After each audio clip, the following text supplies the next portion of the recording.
Hello Nigerians, how are you doing? I just watched a video from an activist. This man was talking about South Africa. Before South Africa gained their independence, the major part Nigerians played in the liberation of South Africa. I swear to God, I'm someone who is very, very emotional. I have wiped out my tears. I don't even know I've kept the tissue. Guys, listening to that video, I was just crying and crying and crying. I was asking myself, South Africa, why? Where did Nigerians go wrong? Now, at this point, I started pitying Ghanaians. I was asking myself, you know me now, we drag South Africans and drag Ghanaians here. I was asking myself that, especially Nigerians, where did Nigerians go wrong? Black South Africans, because guys, you all need to watch this video. I listened to this man talking about Nigerians, the sacrifice, the way Nigerians sacrifice for South Africa freedom, I swear to God, no other Africans have supported South Africa like how Nigeria supported South Africa. To be honest, during my school period, I never read about Apartheid. I would just read about Scramble of Africa, just where I would just get my question and answer. I never went deep into history.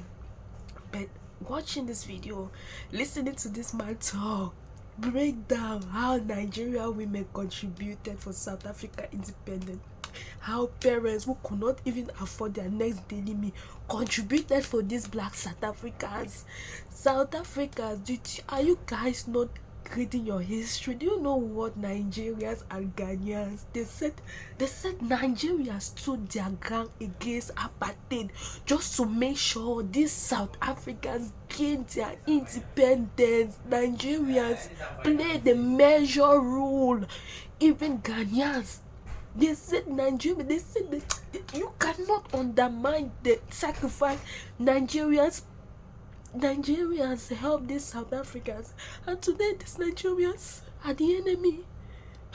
I posted a video. You guys saw how South Africans were asking Nigerians to shut down their business. Today these Nigerians are South Africa's enemy. What's enemies? How? Oh God. Guys, please, you all need to watch this video. I don't have that strength. I cannot even repeat the video. Guys, just watch. My brothers and sisters of South Africa, today, June 16, 2026, marks exactly 50 years since the Soweto uprising. 50 years ago, thousands of black South African school children walked into the streets of Soweto carrying no weapons. They carried only courage. They marched because they refused to accept a system that sought to diminish their humanity, limit their future, and deny them the right to determine their own destiny. Some never returned home. The image of a young Hector Peterson being carried through the streets of Soweto became one of the most defining symbols of Africa's struggle against colonial injustice. The blood of those children awakened the conscience of the world. It transformed the anti-apartheid struggle from a South African cause into an African and a global one. Hector and his friends protested a system that sought to determine from birth how far they could rise in society. They were fighting for opportunity, for the right to participate fully in the economic life of their own country. And so 50 years later, South Africa still confronts this challenge. Only about 5% of black South Africans hold university degrees, compared with nearly 30% of white South Africans. Nearly 6 out of every 10 young South Africans looking for work cannot find it. Millions of young people remain outside employment, education, and training altogether. And so, many of the young people carrying anger in South Africa's streets today are the children and grandchildren of the generation that marched in Soweto in '76. Did the promise for which their fathers and mothers marched and died fully materialize? Because while apartheid has fallen, many of the inequalities that produced Soweto remain visible today. A desire for dignity, opportunity, and a future that seems forever delayed. These frustrations are real. These wounds are real. It hurts, and I feel your pain. And when your frustration persists for decades, people begin searching for someone to blame. But what those brave black South Africans of the Soweto uprising understood was that the source of their suffering was structural injustice. They understood that their struggle was against a system, not against other oppressed people, not against their neighbors, not against fellow Africans. And this is why I speak today. Because 50 years after the Soweto uprising, the greatest betrayal of those young revolutionary disruptors would be for their children and grandchildren to turn their anger upon other Africans who themselves are searching for dignity, opportunity, and survival. I speak to you as an African, and perhaps there has never been a more painful time to utter these words, because somewhere tonight, in the streets of Johannesburg, Durban, Pretoria, and Soweto, an African is hiding from another African. Somewhere tonight, a Zimbabwean family living in South Africa is asking how they got tagged a foreigner in the home of Mandela. Somewhere tonight, a Nigerian mother is praying that her son living in South Africa survives the hatred of a people whose freedom her country once fought to protect. Because Africa remembers. Africa remembers when South Africa was not free. Africa remembers when young black South Africans crossed borders into neighboring African countries, carrying nothing but hope and revolutionary dreams. And Africa did not close the door. Immediately after the Soweto uprising, the Nigerian government created the Southern African Relief Fund to support the Southern African liberation struggle, especially South African students, refugees, and anti-apartheid movements. Nigerian students, workers, market women, and civil servants contributed over $10 million voluntarily through donations and deductions. The phrase Mandela tax later became popularly associated with these solidarity deductions and fundraising efforts. School children donated and marched in solidarity. In 1986, Nigeria also strongly backed Commonwealth sanctions against apartheid South Africa. During the late 1970s and 80s, hundreds of South African exiles and students received scholarships and educational support in Nigerian institutions. And perhaps this is what makes Nigeria's sacrifice for South Africa so morally extraordinary. Because while Nigerian workers were contributing to the Southern African Relief Fund, while students were donating, while market women were given from their daily earnings, nearly 1 out of every 2 Nigerians at the time, between the 70s and the 80s, was living in poverty. At the time, a Nigerian father, uncertain whether he could afford medicine for his own child, still agreed for part of his salary to support South Africa's liberation. A market woman, struggling through inflation, that ate her real income, still contributed from her daily earnings so black South Africans she would never meet someday could truly be free. That was the spirit of Pan-Africanism, of brotherhood, of selflessness. But you, my South African brothers and sisters, have forgotten. Nigeria did not close the door. Ghanaian diplomacy carried South Africa's pain into international forums. Ghana under Jerry Rawlings supported Mandela with $1 million when Mandela visited Ghana in 1992. Ghana did not close the door. In 1984, the OAU Liberation Committee, made up of 9 African countries, including Nigeria, Ethiopia, and DRC, headquartered in Tanzania, allocated $300,000 to the ANC and the PAC, and provided further material and logistical support, offices, camps, residences, guarded spaces, so that South Africa's freedom movement could survive.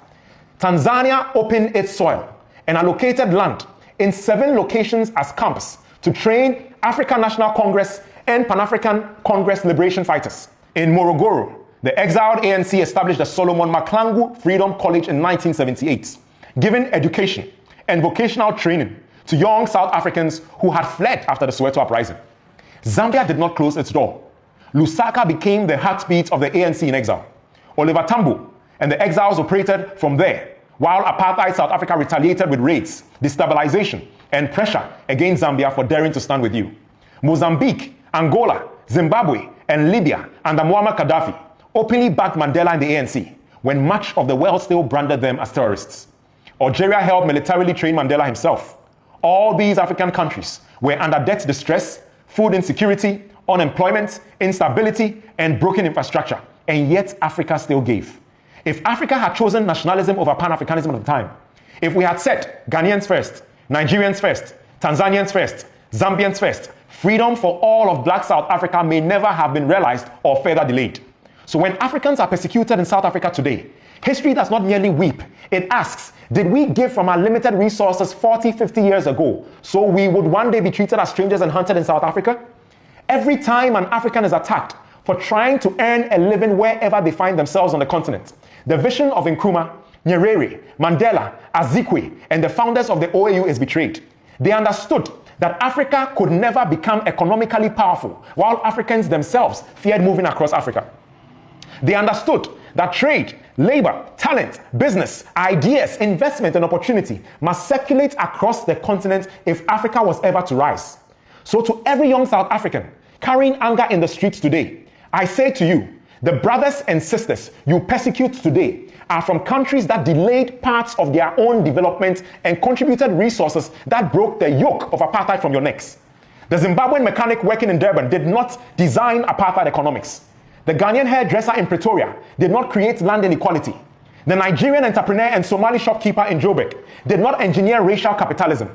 The poor African hiding from you is not the architect of your suffering. He is often another victim of the same history. To the young women in the streets, chasing terrified Africans through communities, know that somewhere in your own family history is a grandfather who once prayed and begged for freedom. Somewhere in your own bloodline is someone who once depended on the kindness of another African nation and brother. South Africa was never meant to become a fortress against Africans. And what does the South African anthem, God Bless Africa, Inkosi Sikeleli Africa, mean now while Africans flee in fear of African hands? What does it mean to celebrate Mandela Day while humiliating Africans in the streets? What does it mean to attend an African Union event when you present a posture of African disunity? Apartheid was a psychological weapon. It taught black people to fear one another, distrust one another, compete against one another, destroy one another. And every time an African attacks another African, apartheid smiles from the grave because division was always its greatest victory. But the blood of our founding fathers was not poured into the soil, so Africa could become hostile to itself. And so tonight, I speak also to the leadership of South Africa and to President Cyril Ramaphosa. On this 50th anniversary of Soweto uprising, I often wonder whether Hector Peterson and the young men and women who marched beside him are smiling from eternity. Perhaps they smiled when their sacrifice awakened the conscience of a continent, when Africans from Lagos to Lusaka, from Accra to Dar es Salaam, Harare to Algiers, saw the images of their lifeless bodies and resolved that apartheid must fall. Their martyrdom convinced the continent that the freedom of individual African states was meaningless until South Africa itself was free. The greatest tribute we can pay to the martyrs of 76 is not merely to remember how they died, but to ensure that the oneness of spirit they galvanized across all Africa remains united, dignified, and at peace with itself. Mr. President, you stand today in the shadow of giants, the shadow of Mandela, the shadow of Oliver Tambo, the shadow of Walter Sisulu, the shadow of Steve Biko, the shadow of Mama Winnie. The spirit of Lumumba, Mutala, Nyerere, Samora, Gaddafi, Kawunda, Azikwe, and Nkrumah have been watching, expecting you to act decisively, not with words, but with action. We have suffered too much together as Africans to now become enemies of one another. Slavery, colonialism, and apartheid was not enough to destroy us. We must not now destroy ourselves. And so let South Africa remember herself again. If Ubuntu is to mean anything, then no African can become a stranger in Africa. Because if intimidation succeeds in driving Africans from African soil, then the enemies of African unity have achieved a victory that neither colonialism nor apartheid could fully accomplish. May 8th, 1996. Exactly 30 years ago, Thabo Mbeki stood before the world declaring, "I am an African." Remember what those words meant, and let those words become true again. Because whatever the difficulties, however improbable it may sound to the skeptics, Africa will prosper. And however wounded we may be today, nothing can stop us from becoming once again what our freedom fighters dreamed we could be. One Africa, one people, one destiny. Inkosi Sikeleli Africa. God bless Africa. Amala. When I tell you that Nigerians are good people, you might feel like I'm just doing it because of God. You can say you guys have listened to what this man said. You can see everything they prize Nigerians, be it for South African independence. South Africans will tell you, we don't care. You don't care. What is history without human beings? What is history without us? Huh? Africa is what it is today because of our history. What is history without South Africa? The worst part is the government. This current government is really a disgrace. This current government is really a disgrace. Look at what Africa stood for South Africa's liberation. When Nigerians fought their battle, did you see any other Africans help them? Every other Africans fought against colonization, except South Africa. South Africans, theirs was different. The truth is, if Africans did not stand with South Africa will still be under apartheid till today. But today, that DR Congo, that Ghanaian, that Nigerian, that Zimbabweans are a problem to South Africa. God, I've never cried like this. Why watching this video? South Africans, you guys need to change. I don't want to insult South Africans today. South Africans, you guys need to change. This behavior of yours. Africans are not your problem. Africans are not your problem. In your country, more than 10 million of you guys are infected with HIV given to you by your colonizers. Africa is not your problem, Black South Africans. What is going on? African Nigerians are not your problem. Today, Nigerians are the most hated people in South Africa. The most hated. Because I now see why South Africans hate Nigerians. Because Nigerians took their ground for South African independence. The white people has made these Black South Africans to hate on Nigerians. I'm sorry.